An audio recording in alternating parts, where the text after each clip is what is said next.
Welcome to the point.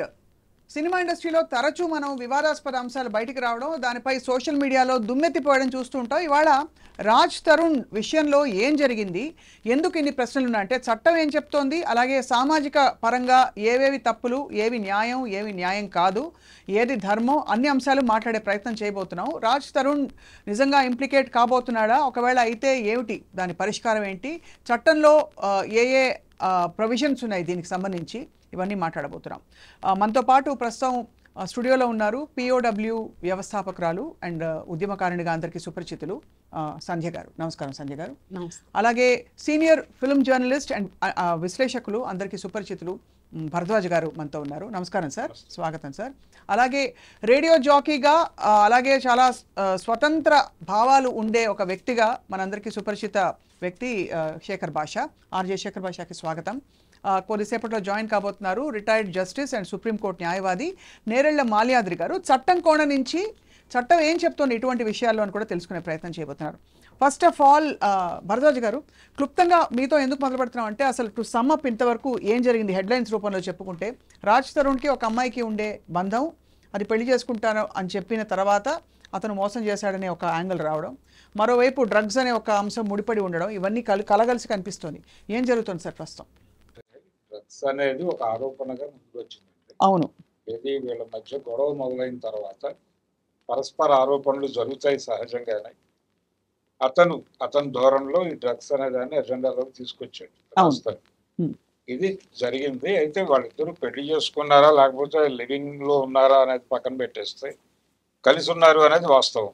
అవును, ఇద్దరు admit చేశారు దాన్ని.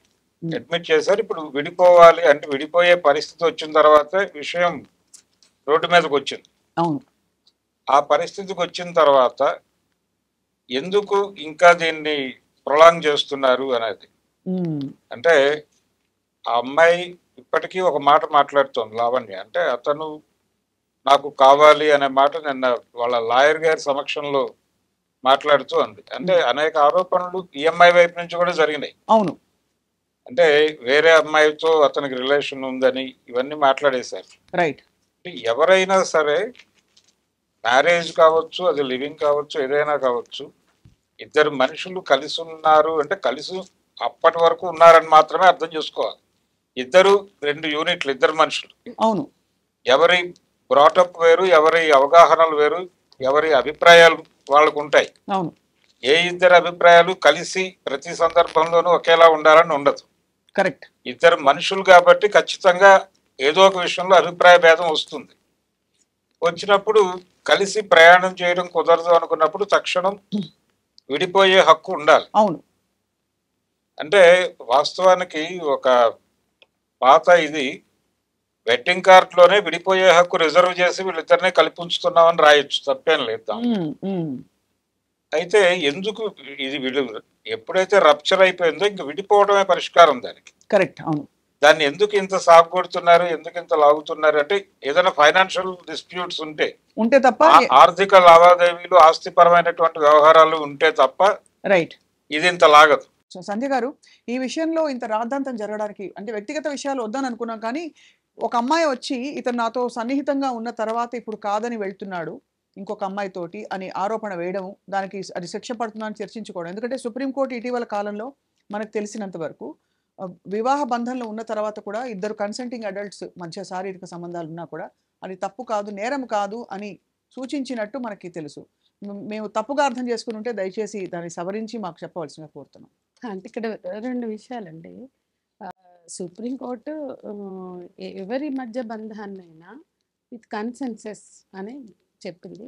సామాజికంగా కూడా అది కరెక్ట్. సరే, ఇప్పుడు కోర్టు కూడా నిర్ధారించింది ఇద్దరు అసలు without consent don't touch her. అవును, అసలు any relationship is with conscience. అవును, కానీ మనకి ఆ విత్ కన్సెన్సెస్ రిలేషన్స్ చుట్టూ కూడా గాసిపింగ్, విపరీతమైన చర్చలు, వాళ్ళ వ్యక్తిగత జీవితాల్లోకి, వాళ్ళ బెడ్రూముల్లోకి చొచ్చుకుని పోయి మాట్లాడాలు, ఇంకా వాళ్ళ గొడవలు ఎవరెవరెవరో ఆడాళ్ళైనా మగాళ్ళైనా మనుషులు ఇతరులని సంబంధం లేని వాళ్ళని ఉన్నోళ్ళని తీసుకురావడాలు, వాటిని చర్చించడాలు, విశ్లేషించడాలు, మీడియా చేయడాలు కూడా కరెక్ట్ కాదు. ఇవి రెండు వేరువేరుగా చూద్దాం.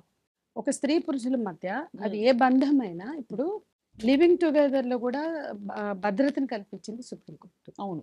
అది చట్టబద్ధంగా లివింగ్ టుగెదరా, ఆ లివింగ్ టుగెదర్లను సైతం సుప్రీంకోర్టు గుర్తించింది. కాబట్టి ఇద్దరు కొంతకాలం రిలేషన్షిప్లో ఉన్నాక ఆ రిలేషన్షిప్ని వాళ్ళు తేల్చుకోవచ్చు, వాళ్ళకి ఆ హక్కులు ఉన్నాయి. అంటే ఇందులో ఇందాక భరద్వాజ్ గారు కరెక్ట్గా చెప్పారు. అందులో లావాదేవీలు ఎన్నో ఉండొచ్చు, డబ్బులు ఉండొచ్చు, ఒక పెళ్ళి అనే ప్రామిస్ ఉండొచ్చు, లేదా ఇదొక తరహా పెళ్లిగా భావించవచ్చు. నాకు అన్యాయం జరుగుతుందని ఆ అమ్మాయి భావించవచ్చు, ఆ అమ్మాయి లీగల్ ఫైట్ చేయొచ్చు. కానీ ఇది మేము గత 40 ఏళ్ళుగా మేము ఒక పాలసీ తీసుకున్నాం. ఏ స్త్రీ అయినా నాకు పెళ్లి పేరుతో మోసం జరిగింది, నాకు పెళ్లి చేసుకుంటాను, నాకు అబార్షన్ లైని పెళ్లి కావాలి అని ఆమె ఇళ్ల ముందు కూర్చుంటేనే మేము వద్దన్నాం. ఇళ్ల ముందు కూర్చుంటే దొరికేది కాదు ఆత్మగౌరవం. అవును. ఇళ్ల ముందు కూర్చొని దేహి అని అడుక్కునేది కాదు. నువ్వు వాడు నీకు మోసం చేస్తే ఆ మోసగాడితో ఉండాలా వద్దా తేల్చుకో. ఫస్ట్ అది. కొంతకాలం రిలేషన్షిప్ నిజం, ఆ తర్వాత మోసంగా బయటపడినప్పుడు ఆ మోసగాడే కావాలి అంటే నువ్వు అక్కడ ఆత్మగౌరవాన్ని కోల్పోవడమే. కాబట్టి నువ్వు ఆ ఇళ్ల ముందు కూర్చొని చేసే ధర్నాలకు మేము రామని స్టాండ్ తీసుకున్నాం 40 ఏళ్ళుగా. మొదటి కేసు మింజులా చౌదరి చేసాం, మళ్ళీ లాస్ట్ కేసు కూడా అదే 86. తర్వాత ఇప్పటి వరకు మేము ఆ కేసులు చేయట్లా. సంగీత రెడ్డి అనే అమ్మాయి కూర్చుంటే కూడా, అమ్మ నీకు అట్లా కూర్చుంటే ఎన్ని నెలలు కూర్చున్నా న్యాయం జరగదు, నీ కన్నీళ్ళని జూమ్ చేసి చూపించి 4 రోజులు నడిపిస్తారు మీడియా అని కూడా నేను చెప్పాను. అది లైవ్లో కూడా చెప్పాను. మీరు ఎందుకు రారు అంటే కూడా నేను చెప్పాను. నా ఖచ్చితమైన అభిప్రాయం మేము పాటిస్తుంది ప్రగతిశీల మహిళా సంఘంగా. ఇటువంటి వ్యక్తిగత జీవితాల్లో ఉండేటువంటి మ్యారేజ్ అనే రిలేషన్షిప్ కొనసాగించడమా, విడాకులు తీసుకోవడమా, వీటి మధ్య ఒకరికి అంగీకారం ఉంటుంది, ఒకరికి అంగీకారం ఉండదు. సో వాళ్ళ మధ్య ఉన్న వైలెన్స్ కానీ, లేదా ఇతరత్ర అన్యాయాలు, డబ్బులు, లావాదేవీలు ఏమన్నా ఉంటే తేల్చుకునే అవకాశం ఉంది, తేల్చుకునే హక్కు కూడా ఉంటుంది. కానీ అది అందరి సమస్య కాదు, మీడియాలో చర్చించవలసిన అవసరం లేదు. కాబట్టి ఎవరి వ్యక్తిగత జీవితాల్లో కూడా తొంగి చూసి వీళ్ళకి రిలేషన్ ఉంది, వీళ్ళకి ఆ పిల్లలు వీళ్ళకే పుట్టారు. ఇప్పుడు ఆదివాసీ మహిళ ఆంధ్రప్రదేశ్లో ఒక ఉద్యోగిని, ఆ అమ్మాయి జీవితం చుట్టూ కూడా జడ్జిమెంట్లు ఇచ్చి పడేస్తున్నారు, మీడియాలో కూర్చోబెట్టి మాట్లాడుతున్నారు. ఎంత అన్యాయం అండి అసలు! ఆ అమ్మాయిని ఈ పిల్లలు నీకు పుట్టలేదని 2016లో విడాకులు తీసుకున్న భర్త వచ్చి నాకు పుట్టలేదంటాడు. ఇట్లా అతను మాట్లాడితే బుద్ధి లేదా? ఇవాళ మన చుట్టూ ఎంతమంది విడాకులు తీసుకున్న మనుషులు ఉన్నారు, వాళ్ళందరి ఎక్స్ జీవితాల్లోకి వెళ్తున్నారా? వెళ్ళి పలానా వాళ్ళు 2016లో విడాకులు తీసుకున్నాడు, వాళ్ళ 8 ఏళ్ళ తర్వాత నా భార్యని మాట్లాడుతుంటే ఎట్లా ఆమె భార్య అవుతుంది విడాకులు తీసుకున్నాక? అంటే అంత వ్యక్తిగత కక్షలతో ఎవరైనా మీడియాలో పెట్టడానికి ప్రయత్నిస్తే మీడియా ఎంటర్టైన్ చేయవచ్చా? చేయకూడదు, ఖచ్చితంగా చేయకూడదు. రాజకీయం, తెలుగు రాజకీయము, అలాగే ఎంటర్టైన్మెంట్ ఇది సెగ్మెంట్, ఈ రెండు కూడా ప్రస్తుతం ఈ ఇష్యూస్ తోనే నడుస్తున్నాయి. అంటే నేనేమంటున్నా అంటే ఇది ఎంత సంకుచితం అంటే, ఇంకా ఇటువంటి వ్యక్తిగత జీవితాల్లో మసాలాలు వినుకుంటూ మాట్లాడుకుంటూ మనం బతుకుతున్నామంటే మనం ఎంత దిగజారి బతుకుతున్నాం అంటే. నేను ఎవరి వ్యక్తిగత జీవితాలైనా కావచ్చు, ఇక్కడ అమ్మాయి కరెక్ట్ అబ్బాయి కరెక్ట్ అని నేను జడ్జిమెంటల్గా లేను, కానీ వాళ్ళిద్దరూ తేల్చుకునే స్పేస్ ఒక పరిధి వరకు సంధి గారు. అంటే సమాజ నిర్మాణంలో తప్పులు రైట్లు, ధర్మం అధర్మం అనే ఒక వ్యవస్థ ఇప్పుడు మారుతున్న కాలంలో అవి ఏర్పరచుకుంటున్న టైంలో ఖచ్చితంగా పబ్లిక్ పర్సనాలిటీస్ జీవితాలు ఇంకా కొంచెం మరింత స్క్రూటినీకి వస్తాయి, మరింత పబ్లిక్ చేయాల్సిన అవసరం. అంటే నేనేమన్నంటే వాళ్ళ భద్రత అనేది ఇక్కడ ఒకటండి, వాళ్ళకి హక్కులు, వాళ్ళ భద్రత, ఈ రెండు కన్ఫ్యూజ్ అవుతున్నాం మనం. ఎందుకంటే ప్రతి వాళ్ళకి హక్కులు ఉంటాయి, సెలబ్రిటీలకు, భార్యలకి, భర్తలకు కూడా హక్కులు ఉంటాయి. వాళ్ళకి పర్సనల్ ప్రైవసీలోకి వెళ్ళి మాట్లాడే హక్కు ఎవరికి లేదు. ఒక ఆడపిల్లకి హక్కులు లేవా? ఒక ఆడపిల్ల మోసానికి గురైతే, ఎందుకంటే వాళ్ళ ఈ సమాజంలో మగవాళ్ళు అవసరం ఉన్నంత కాలం వాడుకుని ఆ తర్వాత వదిలేసేటువంటి అవకాశాలు చాలా కనపడుతున్నాయి. అక్కడ నాకు అన్యాయం జరిగిందని అమ్మాయి ముందుకు వస్తే ఆ అమ్మాయికి చట్టంలో ఉన్నటువంటి అనేక ప్రొవిజన్స్ ఉన్నాయి, ఆ ప్రొవిజన్స్లో ఆమె ఫైట్ చేయొచ్చు. కానీ ఆమె తన ఎగోనితో, తన బాధతో, తన కోపంతో ఉన్నప్పుడు ఆమె ఫైట్ చేస్తున్నప్పుడు ఆమె మీడియాకి వచ్చిన మీడియా కొన్ని పారామీటర్స్ పెట్టుకోవాలా. ఎవరి వ్యక్తిగత జీవితాల్లోనూ జడ్జిమెంటల్గా ఉండొద్దు. అట్లాగే వాళ్ళు కక్షతోనో, బాధతోనో, కోపంతోనో చెప్పాలనుకుంటే దాని చుట్టూ చాలా హింస జరుగుతుంది, చాలా మందిని బయటకు తెస్తున్నారు, అది కరెక్ట్ కాదు. అంటే దాన్ని మగవాళ్ళు ఉపయోగించుకుంటుంటే చట్టబద్ధంగా ఎట్లా ఫైట్ చేయాలి, దానికి ఒక లిమిటేషన్ ఉంటుంది, ఆ లిమిటేషన్ లో మీడియా మాట్లాడాలి. ఖచ్చితంగా అది గౌరవిస్తూనే చర్చను కొనసాగిద్దాం. సంధ్య గారు మంచి పాయింట్ చెప్పారు. బహుశా అలా చెత్త కంటెంట్ చేసే ఛానల్స్ అందరికీ ఇది ఒక సూచన కావాలని కోరుకుంటున్నాం. శేఖర్, మీరు రాజ్ తరుణ్కి వ్యక్తిగతంగా మీరు ఫ్రెండ్. ఈ రాజ్ తరుణ్ విషయంలో ఏం జరిగిందో మాట్లాడే అధికారం మీకు ఉందని మీరు భావిస్తున్నారా? సో ఏం జరిగింది అండ్ మీరు ఇవాళ ఈ చర్చలో పాల్గొనడానికి ఎందుకు వచ్చారు? మీరు కూడా ఒక పబ్లిక్ పర్సనాలిటీ కాబట్టి అడుగుతున్నారు. మేడం చెప్పినట్టు ఖచ్చితంగా అమ్మాయికి అన్యాయం జరిగితే మనం స్టాండ్ తీసుకోవాలి. కానీ ఒకసారి క్లియర్ కట్గా విడిపోయి మనకు విడిపోవడం అంటే బ్రేకప్ చేసుకున్న తర్వాత కూడా నువ్వు వేరే వాళ్ళతో మూవ్ ఆన్ అయిపోయి వాడితో నీకేదో తగాదా వచ్చిందని చెప్పి ఇప్పుడు నాకు వాడొద్దు నువ్వే కావాలి అని అడిగితే అది ఎంతవరకు కరెక్ట్? సంజయ్ గారు నాకు చెప్తాను.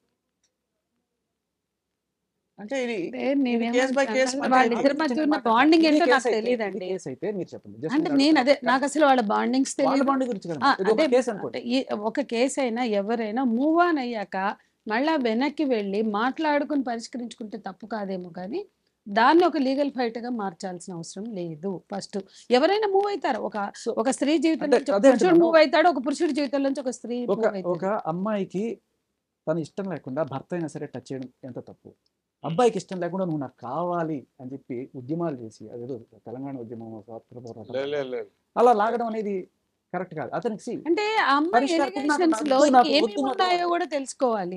అది తెలుసుకోవడం అమ్మాయి- అంటే పెళ్లికి ముందు అతను ఏమైనా ఆశలు కల్పించి ఆ అమ్మాయితో ఆ, సన్నిహితంగా ఆశలు- ఉండడం, అది కూడా అవన్నీ- చట్ట పరిధిలో అది తప్ప ఎంతవరకు నేరం అనేది ఆశలు కల్పించినా ఏం చేసినా ఫైనల్ గా నువ్వు వద్దు అనుకున్నప్పుడు ఫైనల్ ఏ భరణమో తర్వాత ఇంకోటో జరుగుతుంది తప్ప వద్దు అనుకున్న వాడు నువ్వు బలవంతంగా గుర్రాన్ని చెరువు దాకా తీసుకెళ్తానే తాగొచ్చలేవు. ఇక్కడ భర్త వద్దు అనుకున్న వాళ్ళని బలవంతంగా రిలేషన్షిప్ లో ఉండాలనుకోవడం ఎవరికి కరెక్ట్? అదే నేను చెప్తాను. ఇప్పుడు ఆవిడ కాంపన్సేషన్ అడగట్లా, నాకు వాడు కావాల్సిందే తెచ్చివ్వండి, మీడియా తెచ్చివ్వండి, లేకపోతే అన్నం మానేస్తా, నేను సూసైడ్ చేసుకుంటా. రైట్. సార్ ఇందులో సార్ ఏదో చెప్తారు సార్. లేదండి, అదే ఆ అమ్మాయి నేను ఇందాక ప్రస్తావించింది కూడా అదే, అతనే కావాలి అనటం అనేది కొంత ఇబ్బందికరం. ఎందుకంటే అతను కూడా కొంచెం లైన్ దాటి మాట్లాడుతున్నాడు. ఎప్పుడైతే అతనికి పర్సనల్గా ఇంట్రెస్ట్, ఇష్టము, ఒక రిలేషను లేదు వాళ్ళ మధ్య, అది అయిపోయింది, చెదిరిపోయిన తర్వాత ఇంకా ఎందుకు ఈ పాకులాట అని. అవును. అండ్ ఇంకోటి అందరము అర్థం చేసుకోవాల్సిందంటే ఏ రిలేషన్ అయినా స్ట్రెయిన్ అయ్యాక అతను మోసగాడు అని నువ్వే మాట్లాడుతున్నావు. అంటే ఎవరైనా సరే, అదే అర్థం నేను కాదు. చాలా అవి మంది దొంగ బాధితులకు ప్రమాణాలు వేసే కదా ప్రశ్న సంధ్య గారు. ఏంటంటే వాడు మోసగాడు, వాడు అన్యాయం చేశాడు, మరి ఎందుకమ్మా అంటే వాడు నన్ను వదిలించుకోవాలని కోరుకుంటే మీరు కూడా అదే సజెస్ట్ చేస్తారని మా మీద కూడా కోపం తెచ్చుకుంటున్నారు బాధితులు. కానీ మేము వాళ్ళకి కూల్గా చెప్పేది ఏంటంటే వాడు మోసగాడు, వదిలేశాడు, నీ పట్ల గౌరవం లేదు, ఆ రిలేషన్షిప్ ఇద్దరు మ్యూచువల్ గా ఇద్దరు బలంగా కోరుకునేదిగా లేనప్పుడు రైట్. వదిలేస్తేనే ప్రశాంతంగా ఉంటావమ్మా అని మేము చెప్తుంటే అది అర్థం కావట్లేదు బాధితులకి. ఇక్కడైనా అంతే. ఒక్క నిమిషం సార్, నేరేళ్ల మాల్యాద్రి గారు జాయిన్ అయ్యారు. నమస్కారం సార్. నమస్కారం. మీరు కోర్టులో ఉన్నారు, మీ అమూల్యమైన సమయం 3 నిమిషాలు తీసుకుంటాం. ఒక అబ్బాయి సన్నిహితంగా ఉన్న తర్వాత అంటే పెళ్లి ప్రమాణాలు జరిగే పరస్పరం, ఒకవేళ కొంతకాలం అయ్యాక అబ్బాయి ఆ ఐడియాని డ్రాప్ చేసుకుని దూరం అయినా, కొంతకాలం గడిచిపోయినా కూడా అది చట్టపరంగా ఏమిటి సార్ దాని అంటే చట్టం ఏం చెప్తోంది? వాళ్ళు హిందువుల, ముస్లింసా, క్రిస్టియన్సా? హిందువులైతే పర్సనల్ సార్ వాళ్ళు ఇద్దరు కూడా 7 అడుగులు నడవాలి సప్తపది ముందల, అప్పుడే అది పెళ్లిగా గుర్తించుకోవస్తుంది. Okay sir. వాళ్ళ కుల ఆచారాల ప్రకారం పెళ్లి చేసుకోవాలి. రైట్. అది కూడా కాకపోతే ఆనరబుల్ జస్టిస్ రామస్వామి గారు సుప్రీంకోర్టులో ఒక తీర్పు ఇచ్చారు సార్. ఆ తీర్పు ప్రకారం సమాజంలో వాళ్ళిద్దరినీ భార్యాభర్తలుగా గుర్తించే విధంగా వాళ్ళ ప్రవర్తన ఉంటే, ఉదాహరణకి మన పక్కింట్లో ఎవరు చేస్తారు, వాళ్ళిద్దరూ భార్యాభర్తగా ఉంటారు, మనకు తెలిసి వాళ్ళిద్దరు భార్యాభర్తలే, వాళ్ళు పెళ్లి చేసుకున్నారా లేదా ఎవరు చూడరు, బిడ్డ కూడా ఉన్నారు, లేదా వాళ్ళిద్దరు వైఫ్ అండ్ హస్బెండ్ గా మాట్లాడుకుంటున్నారు, మనం వాళ్ళని గుర్తిస్తే కోర్టు కూడా అది గుర్తిస్తుంది వాళ్ళిద్దరు భార్యాభర్తలు. అది కొంతకాలం అయిన తర్వాత మిగతా వివాహాలాగానే ఈ వివాహం కూడా రిజిస్టర్ అయిందా లేదా అనేది పక్కన పెడితే, ఒకవేళ ఏదైనా కారణం వల్ల వాళ్ళిద్దరు మనస్పర్ధలు వచ్చి ఒకరికొకరు ఇష్టం లేకపోతే ఆ హిందూ చట్టం ప్రకారం 2 పద్ధతుల్లో వాళ్ళు విడాకులు తీసుకోవచ్చు. ఒకటి mutual consent, 2 break down theory. Break down థియరీలో తప్పు చూపించాలి, అది అడల్టరీనా, క్రూయల్టీనా, లేకపోతే ఏమైనా వెనీరియల్ డిసీజ్ వచ్చిందా, అట్లాంటి కొన్ని ప్రత్యేకమైనటువంటి గ్రౌండ్స్ ఉంటాయి. ఆ గ్రౌండ్స్ ప్రూవ్ చేస్తే తప్ప వాళ్ళకి ఖచ్చితంగా విడాకులు రావు. అయితే ఇక్కడ ఒకటేంటంటే, నాకు పెళ్ళే కాలేదు, ఈ అమ్మాయి నా భార్య కాదు, లేకపోతే ఈ అబ్బాయి నా భర్త కాదు, మోసం చేశాడు, చీటింగ్ చేశాడు అని ఒక పర్టికులర్ కేసు 420 కింద పెడుతుంటారు. లేదంటే నన్ను ఇబ్బంది పెడుతున్నాడు, నాకు ఫోన్ మెసేజ్ చేస్తున్నాడు, ఏదో రకరకాల కేసులు పెడుతుంటారు.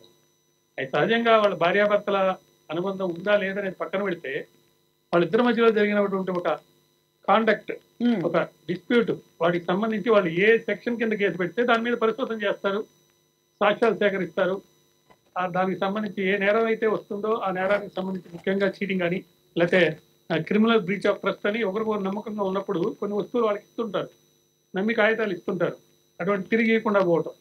మీరు ఏ పర్టికులర్ కేసుకి సంబంధించి అడిగితే నేను దానికి సంబంధించి చెప్తాను. జనరల్ రాజ్ తరుణ్ విషయంలో ఏం జరిగే అవకాశాలు కనిపిస్తున్నాయి సార్? అంటే అక్కడ శిక్షల దాకా చర్చించుకోవాల్సిన పాయింట్ ఏముంది సార్? రాజ్ తరుణ్ కేసులో 4 మలుపులు ఉన్నాయి సార్. ఒకటి, రాజ్ తరుణ్ ఒక పర్టికులర్ ఆయన కో యాక్ట్రెస్, ఆమె నేను అతనితో వివాహం కూడా పెళ్లి చేసుకున్నాను ఒక దేవాలయంలో, అంటే పెళ్లి అంటే తాళి కట్టించుకున్నానని చెప్తుంది. ఇతను కూడా 2017 దాకా అమ్మాయితోటి సహజీవనం చేసానికి పెళ్లి కాదంటున్నాడు. దాని తర్వాత నాకేం సంబంధం లేదంటున్నాడు. రైట్. అయితే ఇక్కడ ఒకటి ఏంటంటే ఈ అమ్మాయి కొన్ని అడ్మిట్ చేస్తుంది. నేను విడాకులు అంటే ఒక పర్టికులర్ డ్రగ్స్ కేసులో శిక్ష పట్టడం లేదా ఇంకేదో జరిగినాయి. Right sir. ఇక్కడ మస్తాన్ అనే అతను ఒకతను బయటకు వచ్చాడు.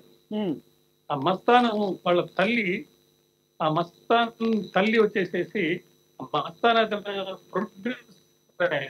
రైట్. ఆయన ఈ ఎవరైతే ఈ అమ్మాయి కేసు పెట్టిందో, ఎవరు రాజ్ తరుణ్ మీద కేసు పెట్టిన లావణ్య అనుకుంటాను, ఆ అమ్మాయి ఒక హీరోయిన్ మీద కూడా కేసు పెట్టింది. అవును. ఆ రెండో హీరోయిన్ మీద ఆ మస్తాన్ యొక్క తల్లి ఏం చెప్తుందంటే, నా కొడుకును కూడా ఈ అమ్మాయి ఇట్లే చేసింది, నన్ను ఇబ్బంది పెట్టింది, మేము కేసు పెట్టాము దాని తాలూకు అని చెప్పి ఇట్లా, అంటే ఒక కేసు ఒక మలుపు నుంచి 4 రకాల మలుపుల్లోకి ఇప్పుడు రాజ్ తరుణ్ మీద ఒక కేసు ఉంటే ఆ అమ్మాయి లావణ్య మీద కూడా ఒక కేసు ఉంది. అదే కాకుండా మస్తాన్ ఒక కేసు పెట్టున్నాడు. ఎఫ్ఐఆర్ లో నర్సింగ్ పోలీస్ స్టేషన్ లో చీటింగ్ కింద పెట్టారు. అంతకుముందు ఒక కేసు తిరగభద్ర స్వామి కూడా అమ్మాయికి థ్రెటనింగ్ అని అదే సార్ కూడా సార్. చెప్పడం జరిగింది. ఇప్పుడు రాజ్ తరుణ్ ఈ పరిస్థితుల్లో అంటే శిక్ష పడే అవకాశాలు ఉంటాయి సార్? అంటే ఎందుకంటే సుప్రీంకోర్టు కన్సెంటింగ్ అడల్ట్స్ మధ్య ఉండే శారీరక సంబంధాలు ఎప్పుడూ కూడా తప్పు కాదని చెప్పినట్టుగా మా ఎరుక సార్. మీరేమంటారు సార్? సుప్రీంకోర్టు చెప్పింది ఏంటంటే 497 ని అబాలిష్ చేసింది.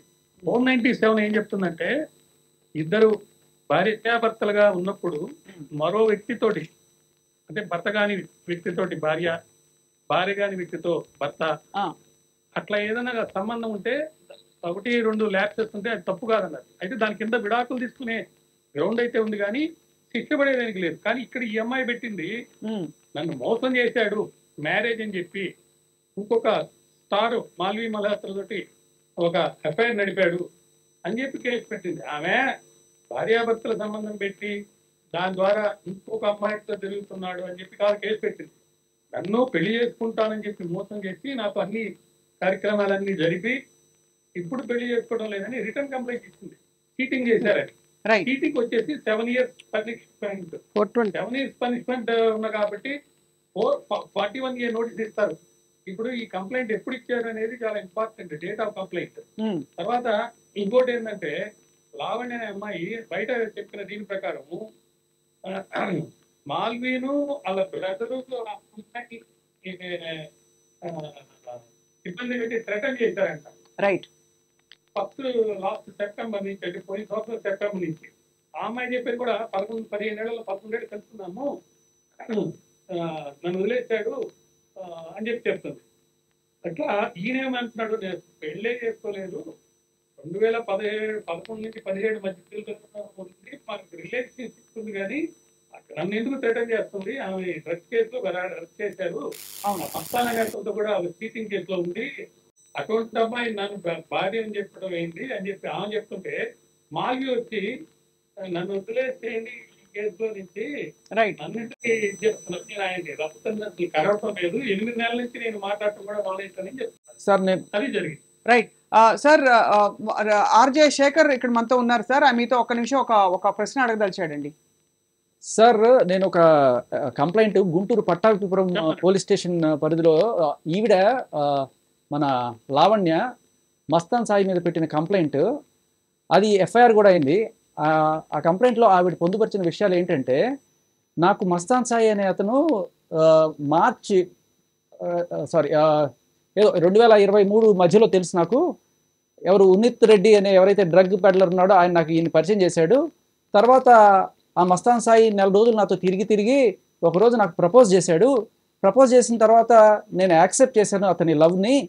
అయితే అప్పటి నుంచి చాలాసార్లు నేను అతను కలిసి మా ఇంటి పైనే ఉన్నాము. అంటే ఇప్పుడు ఏదైతే రాజ్ తరుణ్ కోకాపేటలో ఉందో ఆ పైనే ఉన్నాము.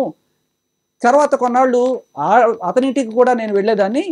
అలా ఉన్న తరుణంలో మార్చి 22, 2023న వాళ్ళ చెల్లెలి పెళ్లి ఉందని చెప్పి గుంటూరులో తను నన్ను ఇన్వైట్ చేశాడు. నేను అక్కడికి వెళ్ళినప్పుడు అన్నపూర్ణ రాయల్ అనే లాడ్జ్లో నన్ను బస చేయించాడు. అక్కడ నేను అతను పెళ్లికి వెళ్ళకపోయినా 22వ తేదీ నుంచి 31వ తేదీ వరకు మధ్యలో ఒక్కరోజు ఏదో గ్యాప్ ఉంది, హైదరాబాద్ వచ్చి వెళ్ళింది. బట్ ఈ 10 రోజులు తనతోనే ఉన్నాను. ఆ లాడ్జ్లోనే తను నేను కలిసి ఉన్నాము. సో ఏమో చెప్పినప్పుడు యాక్సెప్ట్ చేశారు, అన్నీ అయినాయి. అంటే మీ పాయింట్ ఏంటి అంటే తనకు ఆల్రెడీ ఇంకొక బంధం అతనితో ఉందని ఆవిడే చెప్తుంది, నేను చెప్పడం కాదు. ఆవిడ పెట్టిన కంప్లైంట్ లో చెప్తున్నాను, ఆవిడ పెట్టిన కంప్లైంట్ ఉంది. సో కాకపోతే 31వ తేదీ పొద్దున 6 గంటలకి మా మధ్య ఏదో గొడవ అయింది. అతను నన్ను దారుణంగా కొట్టాడు, బ్రూటల్గా కొట్టాడు, నన్ను మీద మర్డర్ అటెంప్ట్ చేశాడు. అంతేకాదు నన్ను రేప్ కూడా చేశాడు అని చెప్పి 376 ఇంకా నానా రకాల సెక్షన్లతోటి అతని మీద గుంటూరు పట్టాభిపురంలో పోలీస్ స్టేషన్లో కేసు పెట్టింది. అది మస్తాన్ మీద. సో అంటే ఇప్పుడు వేరే వాళ్ళ సాక్ష్యం ఏమక్కర్లా, ఆవిడ రిలేషన్ లో ఉంది అని చెప్పడానికి నేను అడిగేది అదే. మళ్ళీ ఇప్పుడు తిరిగి వచ్చి ఇది ఆవిడ సో ఆవిడ ఈయనతో ఉంటుండగా మస్తాన్ సాయితో కొన్నాళ్ళు వాళ్ళ ఇంట్లోనూ ఈవిడ ఇంట్లోనూ తర్వాత లాడ్జిలో ఒక 10 రోజులు ఇన్ని ఉన్న తర్వాత ఆయన అంటే ఇప్పుడు మస్తాన్ సాయితో ఆవిడ ఉన్నందుకు ఆవిడే అర్హురాలు అవుతుందా ఈయన మీద కేసు వేయడానికి అనేది? సార్ ఈయన మీద కేసు వేరు, ఆ కేసు వేరు. ఈయన మీద కేసు నన్ను మోసం చేశాడు అంటే కాదు రాజ్ తరుణ్ డిఫెన్స్ లో నేను 2017 తర్వాత ఆవిడతో ఉండట్లేదు, ఈవిడ మూవ్ ఆన్ అయిపోయింది మస్తాన్ సాయి తోటి అని చెప్పడానికి రాజ్ తరుణ్ చూపించేది ఇది. ఆవిడ మూవ్ ఆన్ అయిపోయిన తర్వాత ఆయనతో ఉంటుండగా ఆయనతో ఈ గొడవ జరిగి ఇంత తలపగలు కొట్టి ఇంత అయిపోయిన తర్వాత నేను తిరిగి వచ్చి మళ్ళీ రాజ్ తరుణ్తో ఉంటాను అంటుంది. కరెక్టా జస్టిస్ గారు? బేసిక్ గా వాళ్ళిద్దరు ఆల్రెడీ విడిపోయారు, ఆవిడ వేరే సంబంధంలోకి వెళ్ళిపోయింది. మళ్ళీ ఇప్పుడు తిరిగి వచ్చి మేము ఇద్దరం కలుసుందాం అనుకుంటున్నాం, నాకు రాజ్ తరుణ్ కావడంలో ఎంతవరకు సబబు ఉంది అంటే ఆమె మూవ్ ఆన్ అయిపోయిన తర్వాత చట్టం దీన్ని మోసంగా ఎలా తీసుకుంటుందని అది 2 పాయింట్లు ఇక్కడ. చట్టం దీన్ని ఎలా చూస్తుంది? వాళ్ళు ఎప్పుడు ఎవరిని వదిలేశారనేది పక్కన పెడితే రాజ్ తరుణ్ అనే వ్యక్తి ఈ అమ్మాయితో సహజీవనం చేశానని ఒప్పుకున్న తర్వాత కావాల్సింది మనకు పాయింట్ ఏంటంటే అతను ఈ అమ్మాయిని మోసం చేశాడా లేదా, ఈ అమ్మాయి అతన్ని మోసం చేసిందా అనే పాయింట్ ఆ కేసులో చూస్తారు. ఆ పర్టికులర్ కేసు సందర్భంలో ఈ కాండక్ట్ ఈ అమ్మాయి ఒప్పుకుంది కదా, అది యాక్సెప్టింగ్ నేను అతనితోటి మస్తాన్ తోటి ఉన్నాను పలానా దగ్గర అని చెప్పి ఒప్పుకుంటుంది కాబట్టి అది కూడా ఎవిడెన్స్ ని తీసుకొని ఈ చీటింగ్ కేసులో ఆ అమ్మాయి కాంటాక్ట్ ని పరిశీలిస్తారు. అంటే ఆవిడ క్లియర్ ఆ కేసుకి ఈ కేసుకి సంబంధం లేదు. అండ్ సార్ ఆవిడ తిరగచ్చు, ఆవిడ క్లియర్ కట్ గా సార్ చెప్పండి. ఒక భార్య గాని భర్త గాని సహజీవనం ఉన్నా లేకపోయినా ఒక మ్యారేజ్ ఎఫ్ఐఆర్ లో ఉన్నప్పుడు లేకపోతే మ్యారేజ్ జరిగింది అనుకున్నప్పుడు అట్లా ఉన్నప్పుడు బయట తిరిగింది కాబట్టి నేను మోసం చేశాను అని అంటే అది వేరు. కానీ ఇక్కడ అమ్మాయి చెప్పేది నన్ను మోసం చేశాడు అని చెప్తుంది, ప్లస్ ఫలానా మస్తాన్ ఆయనతో కూడా నేను తిరిగాను, ఇదిగో ఈ కంప్లైంట్ ఇచ్చాను అని ఆమె ఒప్పుకుంటుంది. ఆ కాండక్ట్ కి ఈ కాండక్ట్ తరుణ్ కాండక్ట్ కి తరుణ్ అనే అతను రాజ్ తరుణ్ అనే అతను మోసం చేశాడా లేదనే పాయింట్ లో కన్సిడర్ చేసేటప్పుడు ఈ ఆస్పెక్ట్ కన్సిడర్ చేస్తారు ఖచ్చితంగా సార్. ఇది బేస్ చేసుకొని ఈ అమ్మాయికి ఈ ఉంది కాబట్టి నేను మోసం చేశానని కాదు కదా ఆయన. ఇంకొక కోణం సార్, ఇంకొక కోణం సార్, ఒక్క నిమిషం. సో జస్టిస్ గారు మీరు అన్నది మాల్యాద్రి గారు చాలా అంటే 2 ఇండిపెండెంట్ కేసెస్ గా చూడాలంటారు. ఏదేమైనా కాండక్ట్ ఒకటి, వాడి తర్వాత ఆ పర్టికులర్ కాంట్రాక్ట్ అంటే వాళ్ళ understanding, mutual understanding between them అనే ఒక పాయింట్ తీసుకుని నిర్ధారణ చేస్తుంది గౌరవ కోర్టు అని మీరు అంటున్నారు సార్. మీ అమూల్యమైన సమయం ఇచ్చినందుకు సార్ మాల్యాద్రి గారు ధన్యవాదాలు. ఎందుకంటే ఈ చర్చని కొనసాగించబోతున్నాం.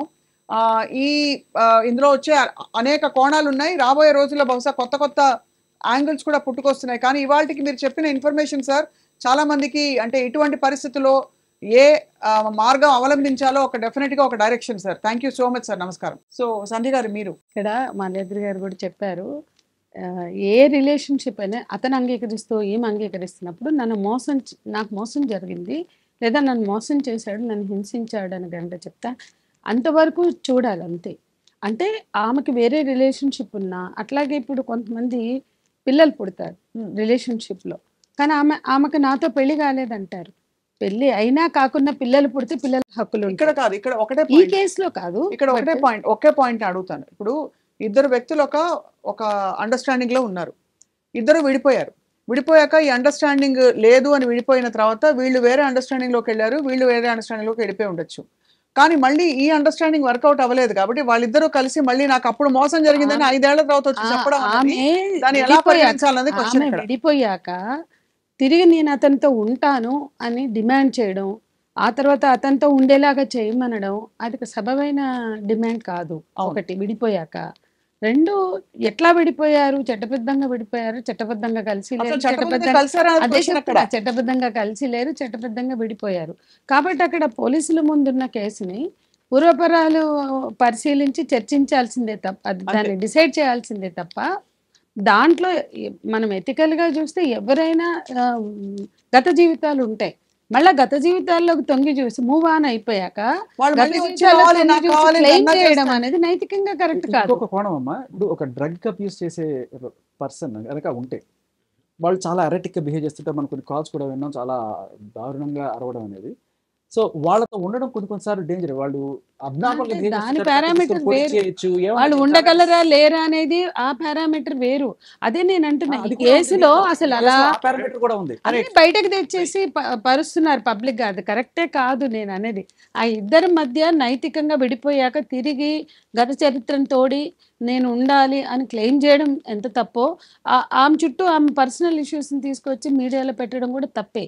ఇవన్నీ జరగకూడని విషయాలండి. ఆ ఇద్దరు వ్యక్తులు కలిసి ఉండగలమా లేదా? ఓకే, గతంలో ఉన్నాం, మూవ్ ఆన్ అయ్యాం, తిరిగి ఉండడానికి వాళ్ళు మాట్లాడుకుని ఉండలేము అనుకుంటే తేల్చుకోవాలి.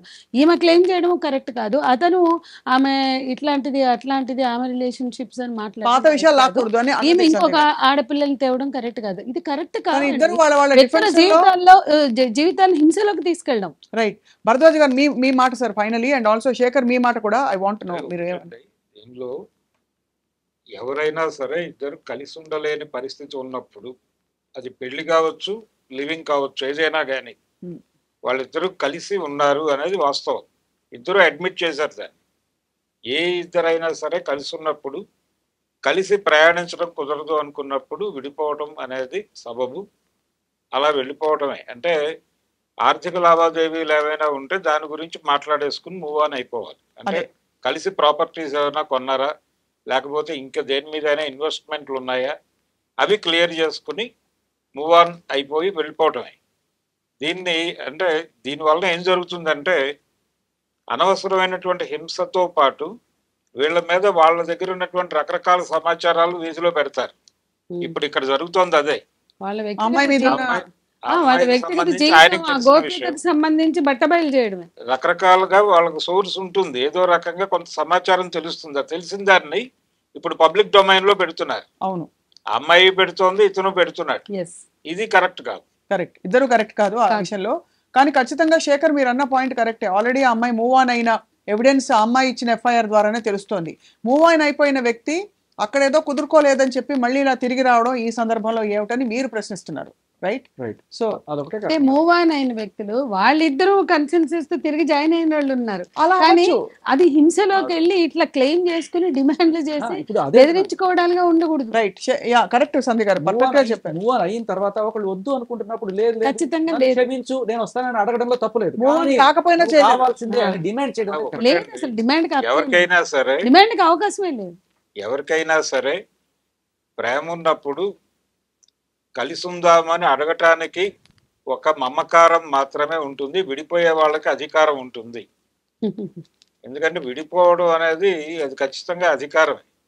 విడిపోవాలనుకున్న వ్యక్తి దగ్గర ఒక ఆర్గ్యుమెంట్ ఉంటుంది, కలిసి ఉందామనే వాళ్ళ దగ్గర వేరే వ్యూహం ఏదో ఉన్నట్టుగా అనుమానం వస్తుంది. రైట్. అందుకని విడిపోయే హక్కును గౌరవించాలి. శేఖర్ మీరు ఫైనల్లీ అసలు మనం చూస్తున్న కోణమే ఇది కరెక్ట్ కాదు అంటాను. ఇది మనం చూస్తున్న యాంగిల్ ఏదో వాళ్ళిద్దరు కొట్టుకున్నారు, ఈవిడికి న్యాయం జరుగుతుందా, ఈయనకి న్యాయం జరుగుతుందా అనేది కాదు. నిజానికి ఇది హైదరాబాద్ యూత్ సమస్య. ఏంటంటే డ్రగ్స్ మహమ్మారి మన హైదరాబాద్. ఇవాళ పొద్దున కూడా మనం న్యూస్ చూసాం, పెద్ద స్టార్ తమ్ముడు కూడా దాంట్లో ఇన్వాల్వ్. అవును. ఇలా చాలా వందల మంది రోజు డ్రగ్స్ బారిన పడి పిచ్చి వాళ్ళు అయిపోతున్నారు, పిచ్చిగా బిహేవ్ చేస్తున్నారు. సో పోలీసులు చాలా చాకచక్యంగా నాక్ డౌన్ చేసి వాళ్ళు తీస్తే వాళ్ళు బెయిల్ మీద బయటకు వస్తున్నారు. ఈ అమ్మాయికి 45 రోజులు 3 సార్లు బెయిల్ నిరాకరించింది కోర్టు. అంటే ఆ కేసులో ఎంత తీవ్రత ఉంటే అలా వచ్చిన అమ్మాయి కేసుని ఇన్ఫ్లుయెన్స్ చేయకూడదు. కానీ ఆవిడ వచ్చి ఏం చేస్తుంది, పోలీస్ మీద అన్డ్యూ ప్రెషర్ పెడుతుంది. ఏమని, పోలీసులు నన్ను ఫ్రేమ్ చేశారు అంటే, పోలీసులు అంటే ఇండైరెక్ట్గా మాల్వి మల్హోత్రా అండ్ రాజ్ తరుణ్ నన్ను ఫ్రేమ్ చేశారు అంటే ఏంటి, వాళ్ళు వీళ్ళకి లంచాలు ఇచ్చి ఫ్రేమ్ చేయించారని చెప్పి. అంటే డైరెక్ట్గా వీళ్ళ మీద ఎవరైతే ఎంక్వైరీ ఆఫీసర్స్ మీద, దాంతోపాటు ఆత్మహత్య చేసుకుంటాను నేను అని చెప్పి అన్డ్యూ ప్రెషర్ పోలీస్ మీద పెట్టి కేసుని తప్పుదోవ పట్టించే ప్రయత్నం చేస్తుంది. అండ్ ఇంకొక దారుణమైన విషయం ఏంటంటే, ఈ కేసు బయటకు వచ్చినప్పుడు ఖచ్చితంగా ఫోన్లో ఎవరెవరు డీటెయిల్స్ ఉన్నాయని చెప్పి చెక్ చేసినప్పుడు రాజ్ తరుణ్ పేరు ప్రస్తుతంగా తెలుస్తుంది. వాళ్ళు వచ్చి ఎంక్వైరీ చేస్తారు. ఎంక్వైరీ చేసినప్పుడు రాజ్ తరుణ్ని అడిగినప్పుడు ఏదో వాళ్ళ స్టైల్లో ఎంక్వైరీ చేసినప్పుడు మరి ఏదో చెప్పకపోతే నువ్వు కూడా ఇరుక్కునే పరిస్థితి, నువ్వు తాగుతావా, ఇది చేస్తావా అని చెప్పి టెస్టులు కూడా చేసి ఉంటారు. ఆయన ఇప్పటికే జైల్లో ఉండుంటాడు. షారుఖ్ ఖాన్ కొడుకే తప్పలేదు. మనం వీళ్ళు తప్పించుకుంటారని అనుకోలేము. అలాంటి రాజ్ తరుణ్ ఏమన్నా ఇన్ఫర్మేషన్ ఇచ్చి అవునండి ఈవిడ తాగుతుంది లేకపోతే చేస్తుంది, ఇప్పుడు ఆయన సాక్ష్యం చెల్లకూడదంటే ఏం చేయాలి, ఈయన నాకు హోస్టల్ అవ్వాలి, నాకు ఈయనకి శత్రుత్వం ప్రూవ్ చేసుకుంటే రేపు కోర్టులో ఈవిడ మీద పెట్టిన సెక్షన్ ఏదైతే ఉందో 22B రెడ్ విత్ 3(8)C, ఇది 10 ఏళ్ళు జైలు శిక్ష. 5 గ్రాముల మెత్త దొరికింది ఆవిడ దగ్గర. మెత్ కంప్లీట్ ఇది పోలీసులు బయట పెట్టిన విషయాలు. ఇది కంప్లీట్ మీకు డీటెయిల్స్ అన్ని దీంట్లో ఉన్నాయి. సో అందుకనే ఆవిడకి రాలేదు. ఇప్పుడు ఏంటంటే వీళ్ళు కొట్టుకోవడాలు, వీళ్ళు కలుస్తారా లేదా అనేది నథింగ్ జనాలకి. అంటే మీడియా ఎక్కువగా దీన్ని టైం వెచ్చిస్తుంది తప్ప లిటరల్లీ ఇలాంటి డ్రగ్ కేసు గారు అండ్ సంధ్య గారు మీరు దయచేసి అంటే మీరు కూడా మీ మాట చెప్పాలి ఈ పాయింట్ మీద. అంటే ఇక్కడ మేజర్ రిలేషన్షిప్ ని మీడియా ఒక యాంగిల్ లో డిస్కస్ చేస్తుంది. దాని మీద మేమిద్దరం స్పష్టంగా గారు ఈ డ్రగ్స్ విషయం, డ్రగ్స్ మహమ్మారి ఇవాళ మొత్తం యూత్ ను చుట్టుముట్టింది, చాలా మంది జీవితాలను విధ్వంసం చేస్తుంది. ఈ డ్రగ్స్ కంట్రోల్ అనేది గాంజా, డ్రగ్స్ ఈ రెండు సినిమా ఇండస్ట్రీలో ప్రముఖుల నుంచి బస్తీలలో పిల్లల వరకు తాగుతున్నారు, చాలా విచ్చలవిడిగా అమ్ముతున్నారు. దానివల్ల స్త్రీలపై హింస, పసిపిల్లలపై హింస, మైనర్ బాలికల మీద హింస, వాళ్ళు హింసించుకోవడం, వాళ్ళ కుటుంబాలలో సభ్యుల మీద స్త్రీలు తాగి పురుషులు కూడా హింసిస్తున్నారు. మనుషులు ఎవరు మనం ఆమె చుట్టే కదండి, ఎవరు అంటే ఎవరు తాగినా ఇంకొకరిని హింసించేటువంటి స్థితి డ్రగ్స్ కు ఉందండి. కాబట్టి డ్రగ్స్ ని కంట్రోల్ చేయడంలో పోలీసు వ్యవస్థ వైఫల్యం, మనం వ్యక్తుల చుట్టే తిప్పడం కన్నా ఇది ఈ వ్యవస్థలో వైఫల్యం చెందిన పోలీసు బెయిల్ క్యాన్సిల్ చేయాల్సిన అవసరం ఎంతైనా ఉంది, లేకపోతే రీహాబిలిటేషన్ పంపించాల్సిన అవసరం ఎంతైనా ఉంది. మీరు ఒకటండి, 2 కన్ఫ్యూజన్స్ ఉన్నాయి ఇప్పుడు మీ ఆర్గ్యుమెంట్ లో, శేఖర్ భాష ఆర్గ్యుమెంట్ లో. ఒకటేమో ఆ అమ్మాయి ఈ డ్రగ్స్ కేసులో నుంచి బయటపడటానికి ఇది ఏమైనా చేస్తోందా అనేది ఒకటి నేను అడుగుతున్నాను. ప్రధాన అసలు అదే సార్ జరిగేది, మెయిన్ కోణం మనం అలాగే చూడాలి దీన్ని. లేదు అమ్మాయి దానిలో నుంచి బయటపడటానికి ఇది ఎందుకు వాడుతోంది, వాడిన చెల్లుబాటు అవ్వదండి. డ్రగ్స్ కి సంబంధించిన అయిపోలేదు సార్, అదే చెప్తాను సార్. అందరూ కూడా అయిపోయింది అనుకున్నారు. 45 రోజులు శిక్ష కాదు, 45 రోజులు బయటకు వచ్చింది. శిక్ష పడితే 10 ఏళ్ళు సార్. అది శిక్ష ట్రయలే కాలేదండి, రిమాండ్ అంతే.